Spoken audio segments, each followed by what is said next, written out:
It's one of the really extraordinary facts that the most influential human being who ever lived was somebody who commanded no armies, performed no miracles, had no massive disciples, was just an ordinary, simple human being.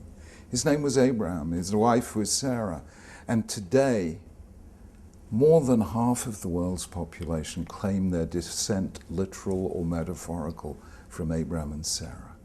2.2 billion Christians, 1.3 billion Muslims, and a few Jews, 13 million. And that is why the historic tensions, wars, conflicts between the three Abrahamic monotheisms are so tragic. We have one father, we have one mother, we are descended from the same parents, which means we are all brothers and sisters. And it's a very interesting story if you look at the book of Genesis, which is about sibling rivalry. Western history has been about the sibling rivalry, mainly between Christianity and Islam, with Jews getting caught in the middle. And if you look at Genesis, you'll find it's all about brothers and the animosity between them. Cain and Abel, Isaac and Ishmael, Jacob and Esau, Joseph and his brothers. They look just like four stories, but actually there's a logic to them. And you can see that if you look at the last scene in each relationship. The last scene of Cain and Abel, Abel is lying dead. Fratricide, murder.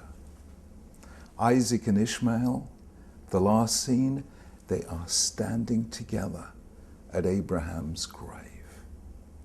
Death, grief has brought them together.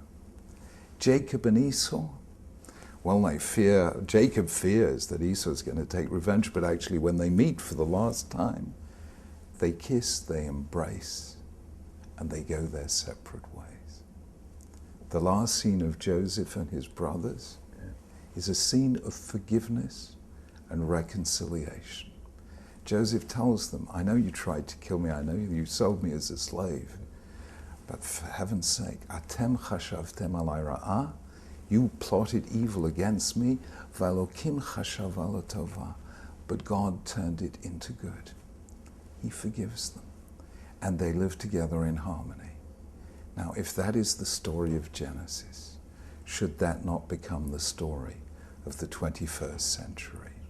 We are Jacob and Esau, Joseph and his brothers. Forget about which is which.